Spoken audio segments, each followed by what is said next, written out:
Welcome to Just Relationships, the show that offers you concrete ways to make your relationships better. Whether it's your boss, your spouse, your children, or your friends, the quality of your relationships in life directly affects how you feel about yourself and the success you achieve. Your host, Dr. Duffy Spencer, a psychotherapist, telecoach, author, and seminar leader, will interview top experts to help you learn to manage this essential part of your life. And now, here's your host, Dr. Duffy Spencer. Greetings to you.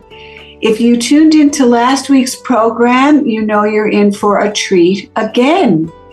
Today we are combining words, affirmations, music, inspiration, all with Anna E. Kravis.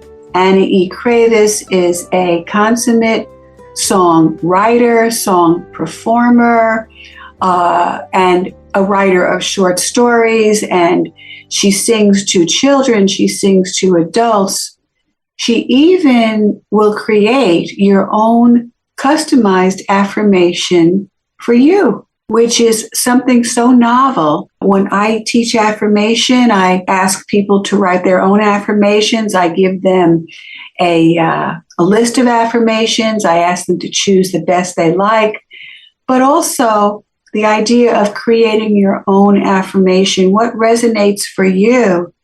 So welcome back, Anna E. Kravis. Oh, thank you so much, Dr. Duffy. It's always just an honest, true pleasure to talk with you and your audience. Thank you. Well, they're there. We're talking to each other, and we have great listeners.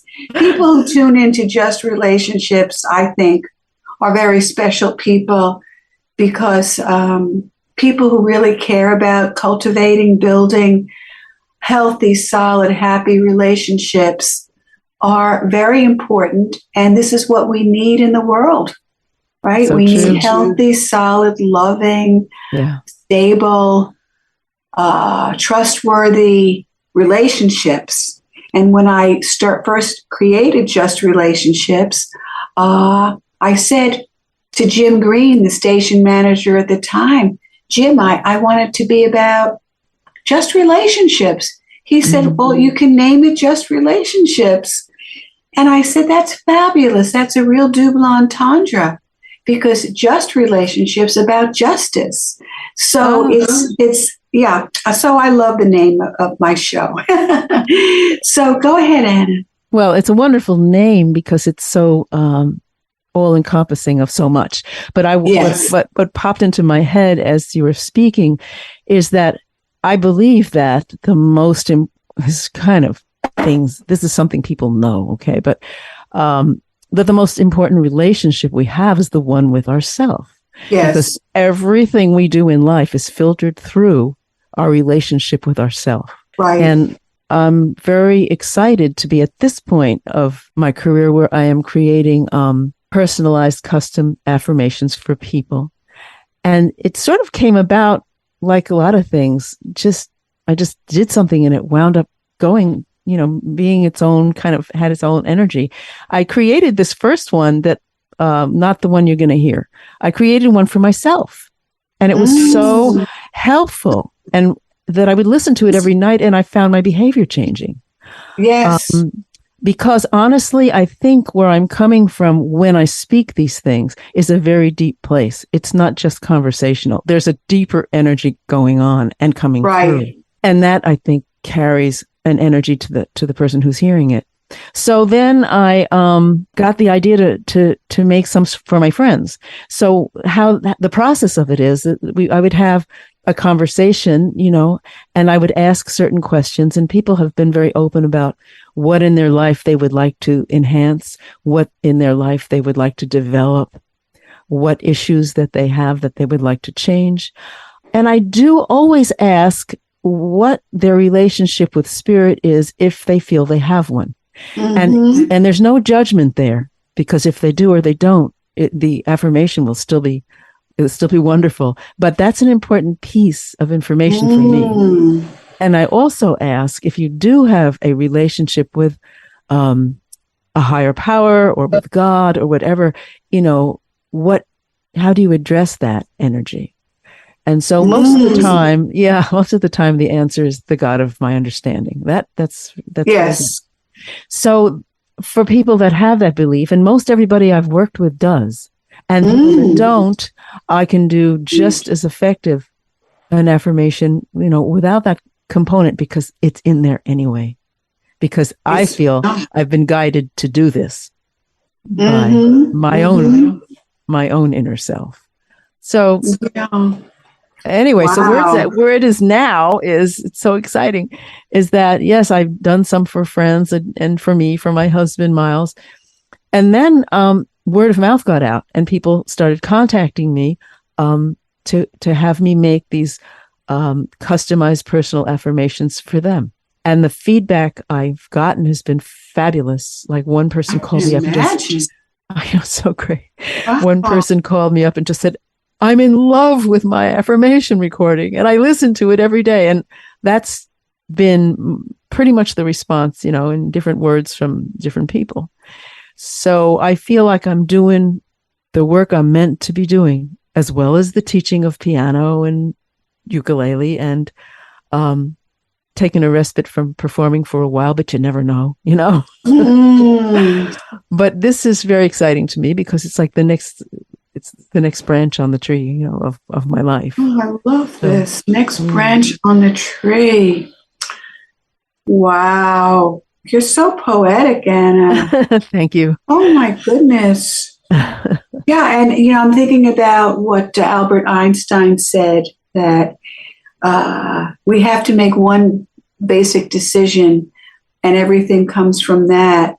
Do we think the universe is favorable or unfavorable? Yes. And you and I both perceive and create a favorable universe. That's really true. And I've heard that statement before and I've always loved it. It's like, I think Einstein, but I'm not sure it was he, who said, either everything is a miracle or nothing is. It was Einstein who said that. Yeah. And that strikes me too. That's my second. Yeah, that's it. That's it. And these two statements are so profound. Yes. They color the lens that you see through completely. I mean, we all have our dark days, but basically, we have our dark days and we have our dark parts, and Carl Jung, talked about the shadow. Yeah. That we all have a shadow and parts of us that we want to hide, that we feel ashamed about. We think they're so awful. We don't want anyone to know. And what Carl Jung also said is that there's gold in that shadow. That, you know what? That gives me goosebumps when you say that, because I so believe it. I won't share what I was going through at a certain point in my life, but I was going through something and I felt very frightened, and I was just very much younger. And I found that experience, what I learned from that experience was how to connect with my inner self, which was always there. I just was afraid to listen to it. And that from that darkness came so much light, because I had to go through it. I had to find my way through it. And in that process, I did find that I have a very, very strong connection to what I call the source. Yes. That's what came through the darkness for me. And the other thing that came through, which might sound weird, is that I had to make friends. That inner voice said to me, you have to make friends with that part of yourself. Oh, right. And that's I get guidance all the time, but that was the piece I still remember. This was like 40 years ago. And what a thought, but I did. I listened to those things, and it takes the power away. It puts things in a different perspective. It does, because the energy that it takes to suppress this stuff and hide it, push it down, and the shame, because of what you were saying in last week's show about, just coming out and expressing yourself, and the nature of our relationship to ourselves filters everything in our world, and how we see our world, and the decisions we make, and the behavior we have. So yeah, to have a good relationship with yourself. I work on this a lot in my psychotherapy practice, helping people, the concept of inner parenting, going to the source that we all, in my view, have a higher self.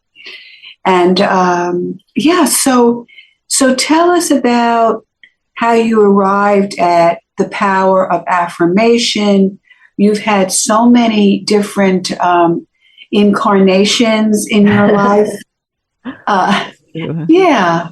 Well, along the way, I've worked with different, I would say, spiritual teachers.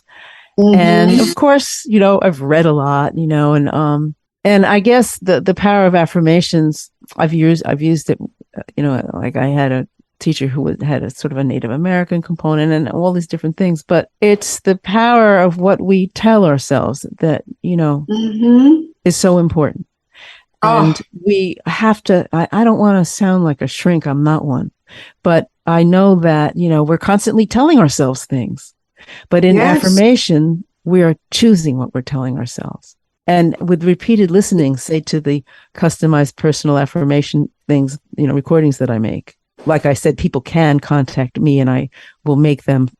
And that is something I do charge a fee for. But, so, Anna, please give us your 2 websites. Yes. For the affirmation, recording, which is, it's on a website that has my music and my short stories and the affirmations and the way to get in touch with me. That is simply AnnaEKravis.com. And I'll spell it. It's AnnaEKravis.com. And on there, you'll see an affirmation, kind of button. You just hit that and you'll get some background about how I came to do this and how to get in touch with me. Yes. So Anna E. Kravis, AnnaEKravis.com. E is a middle name, so it's Anna, ANNAE, Kravis, KRAVIS.com. And you have another one regarding piano teaching? Yes, I teach. That right? Yeah, I teach piano virtually and at Faust Harrison beautiful piano store in Melville. That one is AnnaEKravisPianoTeacher.com. And I work with singers too. I'm not a singing teacher, but I, do performance coaching and stuff. My goodness, you are omnibus. You are amazing. Oh my word. Talk about creativity. It just sprouts out of you. Wow. Thank you very much. But I really do, and I don't want to be preachy here, but I think that, we're given gifts. We're supposed to use them. And we're supposed to use them in the service of, use them in the service of love. When I was younger, I was using them, always in the service of love and hoping to become a star. But yes. The whole focus as I developed more confidence in myself, I realized that was not it for me. What's it for me is serving from the deepest place, people that resonate with what I have to give. And that's what it's all about. So true. Tell us about how you first became aware of the power of affirmations. Gosh, well, I've been working with them for so many years in so many different ways. I mean, I love the Unity Church, and they work a lot with affirmative prayer, they call it, but it's really affirmations. Mm-hmm. And I've worked with other healers too. I mean, I can't even remember all of them because I've always, like from my very youngest days, I always knew there was something more than what I saw going on, more than the external world. So I was always drawn to reading, to taking workshops, to studying with spiritual teachers, and finally learning that it's all in me. It's all in all of us. Right. I don't have to look for it outside myself anymore. I have to stay tuned in, which I do every morning. I do affirmations every morning, actually, but I'm really talking to spirit every morning and just saying, lead me, guide me, and teach me. I'll do whatever it is you want me to do. And that leads me to all these wonderful career things that I've done. Yes. The difference now is that I have complete faith in it. When as a younger person, I went like, I don't know if I should believe that stuff, Well, yeah. the proof is in the results, right? Right. I think how it manifests. Yeah. Mm-hmm. The proof is in what you said. It's not so much the words we say, but what is your life telling you? Your life is a mirror to a large extent of your beliefs and what you really want. And sometimes what we really want isn't what we think we want. And I'm getting like, it sounds like Alice in Wonderland here, but it's okay. Down the rabbit hole. It's fine. But I am saying that at this point of my life, and I've mentioned before in the other show that I am in my 70s, and it gives me a perspective about what's been going on all these wonderful decades of experience. And what's been going on really is, you really can, by cultivating your consciousness, have a lot of, control is not the right word, but things can go in a very good way for you. Absolutely. So before we are out of time, Michael, would you play, please, for us, Anna's affirmation, her sample of affirmations? Yeah. And I just want to say this is a made up person. It's a fictional person. So the issues that you hear on there are ones that I put in from, the many people I've spoken to. These ones kept coming up. So this is a sample of how you would work with one person, and everybody has issues. I always say to my groups, tissues for issues. We keep the tissue box out. So these are very, very specific for each person that I work with. Yes. Settle into a quiet place, Laura, where you will not be disturbed. Let your body fully relax, as though you are resting on a cloud. Now take several deep breaths.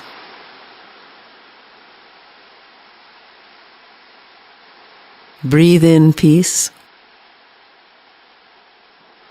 Breathe out the cares of the day. Listen deeply to these words, Laura. They are true. They come from your deeper self. The place that knows you and loves you just as you are. There is a space between each sentence where you can repeat the words out loud, or repeat them in your mind, or you can just listen. And if you should fall asleep during this experience, that's perfectly okay.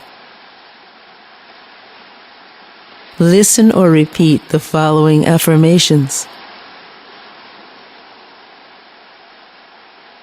I am second to none. I shine.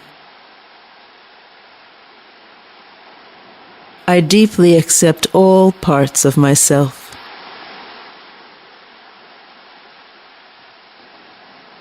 I have empathy and compassion for myself.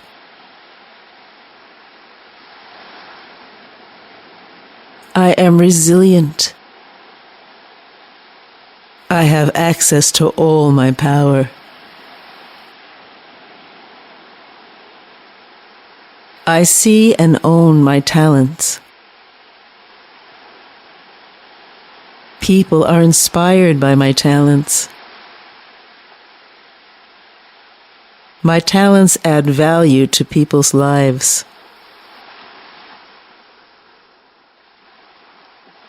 People love to give me money for my talents. I have more than enough money for my needs forever.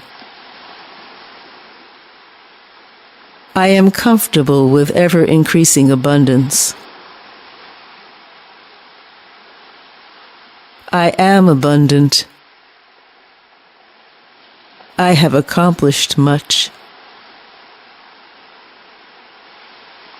People enjoy my company. I enjoy parties and have fun meeting people. I enjoy talking with people and learning about them. I sing at gatherings easily with the joy of music in my heart.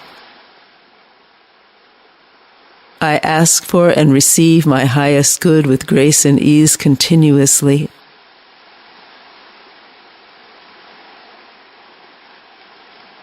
This grace has always been true for me, and it is true now.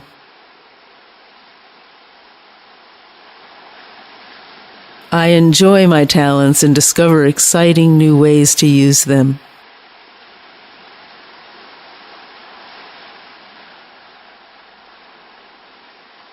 My talents uplift others and generate abundance for me as well.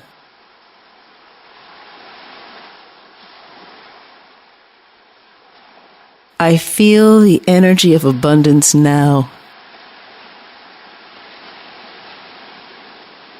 The energy of abundance is playful, joyous, exhilarating, and dancingly free.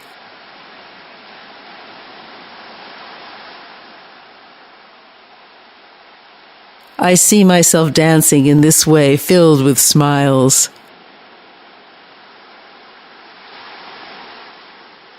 I am tuned into the universe.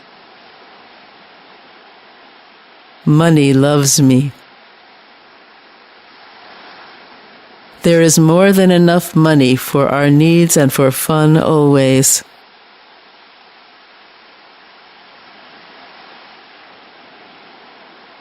I have succeeded at many things throughout my life.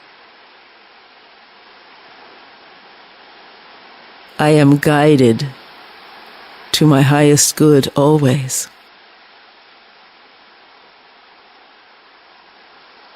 I am faithful to my source, and my source is faithful to me. And so it is. Oh, Anna. Thank you so much. Oh, I have been practicing and teaching affirmations for decades, and I just love these affirmations. Just love them. How rich, how inspiring, how enlightening. Enlightening. I feel my body lighten up inside. That's beautiful. Thank you so much. Yes. Yeah, you're welcome. And did you make up a word? Dancingly free? Yeah. I love it. And you know what? You know what's funny? Joyfully and dancingly free? Yeah. You know, Dr. Duffy, what's funny? Yeah. What's funny is that I guess I channel these things because I sit down after I speak with somebody. I digest what they've said for a few days. And I sit down at the computer and I just write.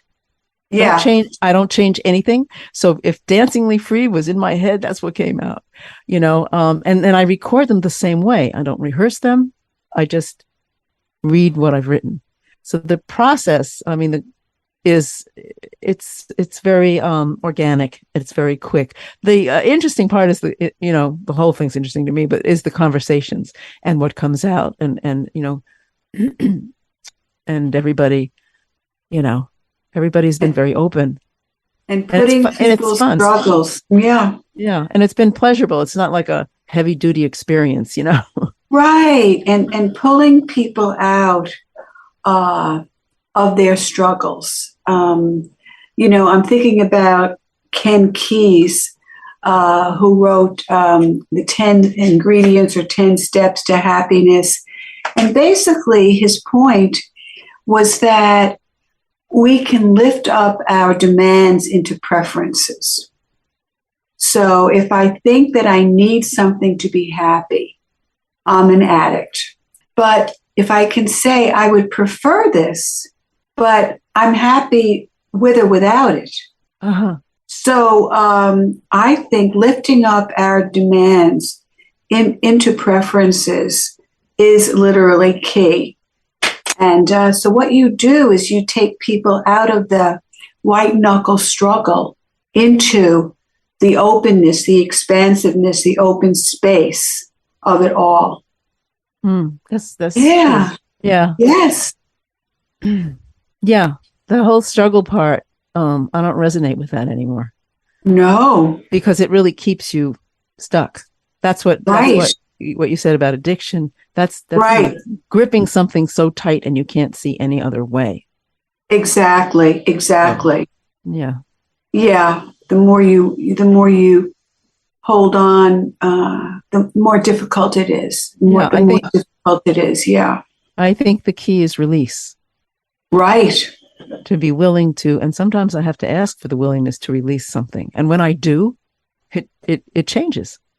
Yes. You know? So sometimes you have to ask literally for the willingness. Exactly. Because you know how key willingness is, that there's an obstacle there. So to ask, and we only have a minute left, so tell us what you think. What do I think? Well, I think that final statement was a real powerful one that you made, Dr. Duffy, is to ask for the willingness to be willing sometimes. Right.